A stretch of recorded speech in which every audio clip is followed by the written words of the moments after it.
तालुक्यातील एकमेव सर्वसमावेशक हक्काचं न्यूज चॅनल विटा लाईव्ह न्यूज चॅनल।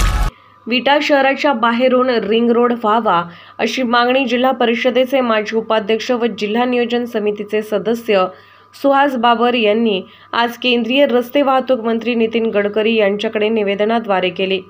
त्यावर नामदार गडकरी यांनी सकारात्मक प्रतिसाद दिला। शहरात वाढणारी वाहतूक व शहराअंतर्गतील अपुरे रस्ते या पार्श्वभूमीवर बाबर यांनी केलेल्या रिंग रोडच्या मागणीला महत्त्व प्राप्त झाले आहे।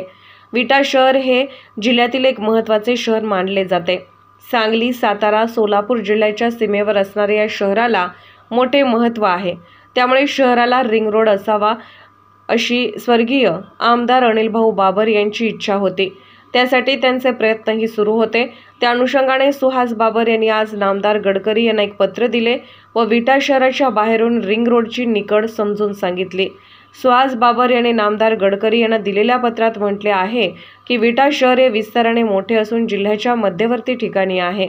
या शहराचे नागरिकीकरण मोठ्या प्रमाणात होत आहे। फलटण, दहिवडी, विटा, म्हैसाळ राष्ट्रीय महामार्ग 160 आणि कराड, विटा, नागज राष्ट्रीय महामार्ग 166 ई हे दोन महामार्ग विटा शहरातून जातात।